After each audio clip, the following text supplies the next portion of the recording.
minute while I do my little intro so we can decide what we want to do. So, welcome. And as you know, we had our autumn equinox a while ago, which means we've officially entered into fall as of, I think it was Tuesday or Wednesday, Tuesday? Anyways, so fall is great, it's cozy, it's great for pumpkins and pumpkin lattes and the colors of leaves, but it's also the season of upcoming colds, flus, and for many of us, seasonal gloom, sad, disorder, all that stuff. So,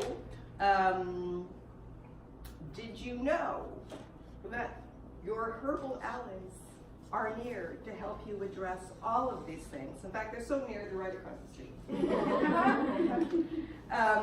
So tonight we're going to look at how to brew up ordinary, common culinary herbs into medicinal healing teas that will boost your immune system, help fight flus and colds and infections, boost your mood, calm your nervous system, and soothe your stress. And all that is found in common garden herbs.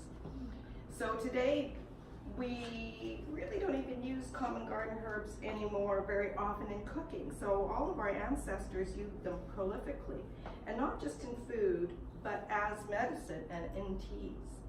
And one reason many herbalists think and believe that we have so many issues with chronic diseases, anxiety, depression, digestive disorders, is because we're no longer consuming these herbs as a regular part of our diet. So one super simple way to remedy that is a cup of tea. And all of the amazing medicinal benefits are easily extracted by putting a handful of herbs in a pot or a mason jar, as I'll demonstrate later, and letting them sit for 5 to 7 minutes. They're strong aromatic herbs. We don't want them to sit too long because the taste becomes overwhelming for our taste buds. And also their medicinal effects get a little, not diluted necessarily, but they can be a little bit overpowering for the body system. So you don't want to put a whole handful of rosemary in there and let it steep for 4 hours, and then it'll be very strong. So you just want I've used just a handful of herbs for each one of these teas that we're going to sample tonight. Yes, so from rosemary, thyme, basil, what have we got in here? Wild marjoram. These are common herbs that have been used medicinally since ancient Egypt, Greece, and Rome. And while they each have different healing benefits, like for example, rosemary has so many, I can't even begin to list them all. We don't have time, I only have an hour. But what all of these herbs that we're gonna look at tonight have in common is that they are incredibly, each one of these aromatic herbs is incredibly rich in vitamins, minerals, phytonutrients, polyphenols, antioxidants, anti-inflammatory compounds that our bodies need to heal and thrive, like mega. Forget supplements at your herbal store. Got herbs. And if they, as I said, if they're not growing in your garden, they are growing in common ground herbal gardens across the street, and we have 6 or 7 common ground herbal gardens in the city, which means that they're free to harvest. You can go in, unlike community gardens where everyone has this little individual plot, the community common ground gardens are for everyone to harvest. So that's what's down the street.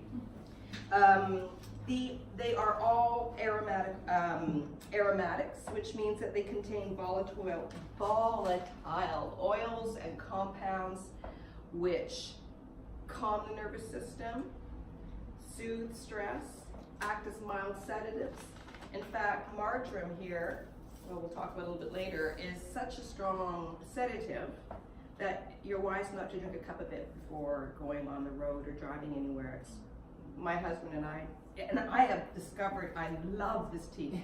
My husband and I had some the other night. We've been drinking it quite a bit recently, but the first time we had it, we were like, ooh, this makes you really sleepy.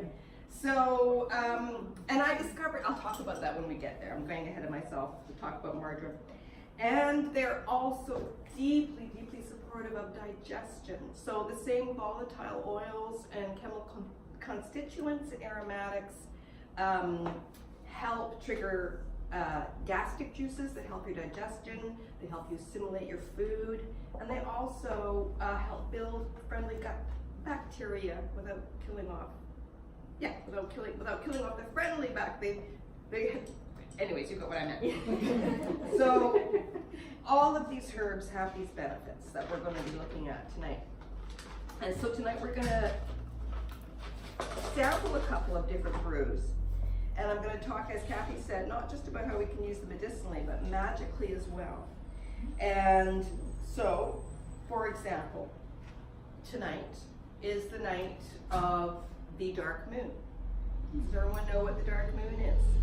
So the dark moon is the night that there is no moon in the sky. It's when the sky is completely dark. Tomorrow, on Saturday, will be the new moon, which means when the first sliver of the new light and the new moon is in the sky. And for our ancestors, these were incredibly important times and phases. Energetically, obviously, these herbs in tandem with these moon phases help us support beginnings and endings. So what I've done is crafted up some tea. This first tea that we're sipping tonight is a cleansing tea that is made with aromatics such as rosemary, thyme. Let me see if I've got time there. I got all my glasses on. Yeah, no, that's wild. There's the thyme. I'll pass this around so you can all have a look at it. Okay. So these herbs have been renowned throughout the ages as powerful purifiers and protectors. So they purify us and our space, if we want to put them out, of negative energy, of stagnant energy. And they've also been found in modern days to help us find mental clarity and focus. And tonight is the night, as the new moon is moved to the new moon, that you want to really think about things that you want to let go of and things that you want to invite into your life. And so these, with the mental, help with the mental clarity and help release anything, release the old. Then I've also used marjoram, lavender, and rose. And, well, here we go, rose. I should have got a bigger piece of lavender so you can see. And these are Venusian herbs under the rule of Venus, and we'll talk a little bit about later because we'll be sampling the Venus tea. And so what these do is that they uplift our mood and that they invite things, they invite what we love into our life. They increase our powers of attraction and invite what we love into our life. So this tea will help us get clarity, focus, help us release any negative stagnant energy we no longer want, and it will help us attract what we want into our life. And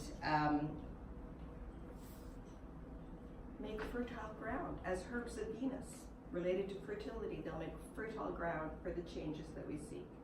So grab your cup. Does anybody need more? Let's have a toast.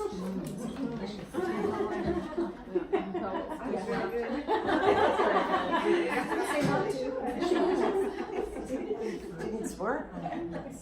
Everybody needs a refund. Yes. Okay. Does anybody need a little chocolate? No, we all need a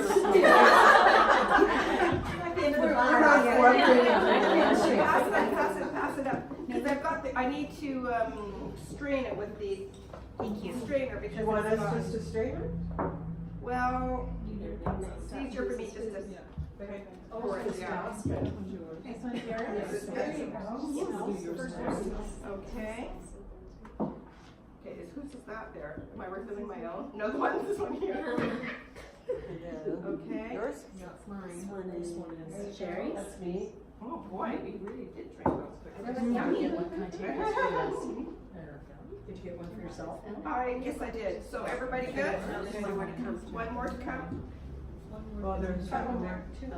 You'll notice now that this pot will be a little bit stronger in taste than what we had when we first came. So it'll give you an idea of how quickly these aromatics.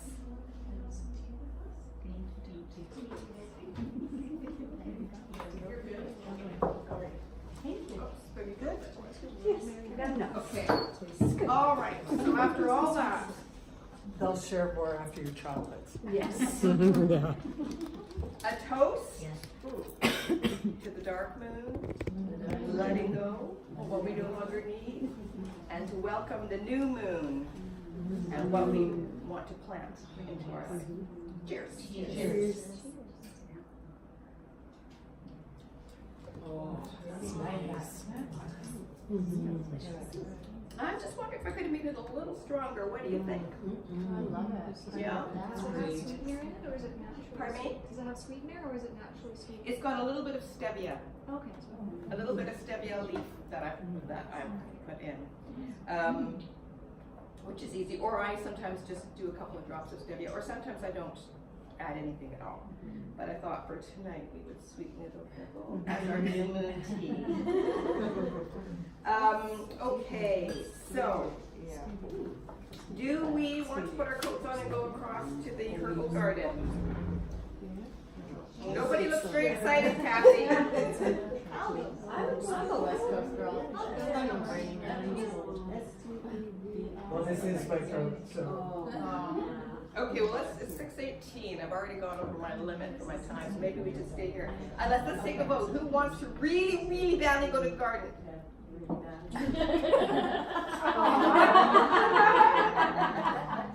Just tell me where it is and be happy with that. Yeah.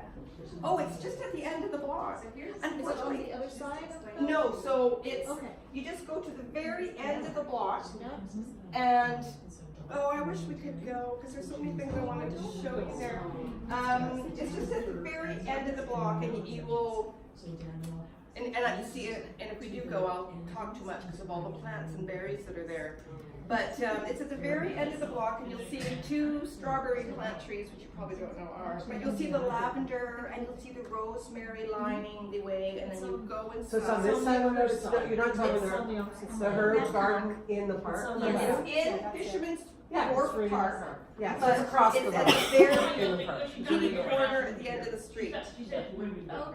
Unfortunately, they don't have a sign up yet, which is very confusing. Yeah. So There's actually, I walked through the other day, there's a sign on the other side coming through. it just says Fisherman's Wharf, but it doesn't say anything. There's a little one that says that it's an herb garden for the use of the community. Really? Maybe they just put it up. No, well, I don't know. Okay, I've been there like, because I've been there picking. Well, if anybody wants to explore it with me one day, I'll go. Oh, well, see, that's why we were gonna do today. Then go, let's go. Sounds like they're going. Okay, let's go fast. Let's go fast. So we gotta go because we're already running late. 6:20 already. The Irish one. All the married have to sort of stay together. Each other. See.